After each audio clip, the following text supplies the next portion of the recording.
Hello, ഇന്ന് ചെറുപഴം കൊണ്ട് ചെയ്തെടുക്കാൻ പറ്റുന്ന നല്ല ടേസ്റ്റി ആയിട്ടുള്ള ഒരു ജ്യൂസിൻ്റെ റെസിപ്പി ആയിട്ടാണ് വന്നിട്ടുള്ളത്.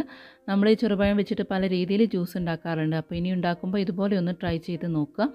അപ്പോൾ ഈ ചൂട് സമയത്തൊക്കെ ട്രൈ ചെയ്യാൻ പറ്റിയ നല്ലൊരു ജ്യൂസാണിത്. അപ്പോൾ നമുക്കിത് എങ്ങനെ തയ്യാറാക്കാം എന്ന് നോക്കാം.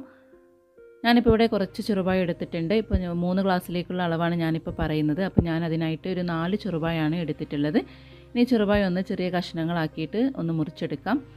ഇനി മുറിച്ചെടുത്ത ചെറുപഴം ഞാൻ മിക്സിയുടെ ജാറിലേക്ക് ഇട്ട് കൊടുക്കുന്നുണ്ട്. ഇനി ഇതിൻ്റെ കൂടെ ഒരു പീനട്ട് ബാർ, അതായത് നമ്മുടെ കടല മിഠായിയാണ് എടുത്തിട്ടുള്ളത്. ഇത് കഷ്ണങ്ങളാക്കിയിട്ട് ഇതിലേക്കൊന്ന് ഇട്ട് കൊടുക്കുന്നുണ്ട്. അപ്പോൾ നിങ്ങളുടെ കയ്യിൽ ഇത് മിഠായി ആയിട്ട് ഇല്ലെങ്കിൽ വറുത്ത കടലയുണ്ടെങ്കിൽ അത് ചേർത്ത് കൊടുത്താലും മതി. ഇനി ഇതിലേക്ക് അടുത്തായിട്ട് ചേർക്കുന്നത് ഒരു പിഞ്ച് പട്ട പൊടിച്ചതാണ്. അപ്പോൾ പട്ട പൊടിച്ചതിൻ്റെ അളവ് ഒരിക്കലും കൂടി പോകരുത്. ഇനി ഇതിൻ്റെ ടേസ്റ്റ് ഇഷ്ടമില്ലെങ്കിൽ ഇത് സ്കിപ്പ് ചെയ്യാവുന്നതേ ഉള്ളൂ. ഇനി ഇതിലേക്ക് മധുരത്തിന് ആവശ്യമുള്ള പഞ്ചസാര ചേർക്കാം. അപ്പോൾ പഞ്ചസാരയുടെ അളവ് പറയുന്നില്ല, ഞാൻ എപ്പോഴും പറയുന്ന പോലെ ഓരോരുത്തരുടെ ഇഷ്ടത്തിനനുസരിച്ചിട്ട് കൂട്ടിയോ കുറച്ചോ എടുക്കാവുന്നതാണ്. ഇനി ഇതിലേക്ക് നന്നായിട്ട് തണുപ്പിച്ചെടുത്ത പാലാണ് ചേർക്കുന്നത്. അപ്പോൾ ഞാനിപ്പോൾ ഇവിടെ 1 കപ്പ് പാലാണ് ചേർക്കുന്നത്. ഇനി ഇതെല്ലാം നന്നായിട്ടൊന്ന് ബ്ലെൻഡ് ചെയ്തെടുക്കണം. അപ്പോൾ ഇത് നന്നായിട്ട് ബ്ലെൻഡ് ചെയ്തെടുത്തിട്ടുണ്ട്. നമുക്കിതെങ്ങനെ സെർവ് ചെയ്യാമെന്ന് നോക്കാം.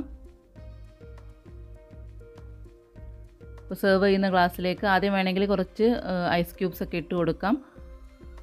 അപ്പോൾ ഞാനിപ്പോൾ ഇതിലേക്ക് ജ്യൂസ് ഒഴിച്ച് കൊടുക്കുന്നുണ്ട്. ഇനി നമുക്ക് ചോപ്പ് ചെയ്ത ഈ പീനട്ട് ബാർ വെച്ചിട്ട് നമുക്കിതൊന്ന് ഗാർണിഷ് ചെയ്തെടുക്കാം. അപ്പോൾ എല്ലാവരും ഈ ടേസ്റ്റി ആയിട്ടുള്ള ജ്യൂസ് ഒന്ന് ട്രൈ ചെയ്ത് നോക്കുക. വളരെ എളുപ്പത്തിൽ തയ്യാറാക്കാൻ പറ്റിയ നല്ല ടേസ്റ്റി ആയിട്ടുള്ളൊരു ജ്യൂസിൻ്റെ റെസിപ്പിയാണിത്. അപ്പോൾ നിങ്ങൾക്ക് എൻ്റെ ഈ വീഡിയോ ഇഷ്ടപ്പെടുകയാണെങ്കിൽ നമ്മുടെ ചാനൽ സബ്സ്ക്രൈബ് ചെയ്യാനും ലൈക്ക് ചെയ്യാനും ഷെയർ ചെയ്യാനൊന്നും മറക്കരുത്. വീണ്ടും മറ്റൊരു റെസിപ്പിയുമായിട്ട് കാണാം. താങ്ക്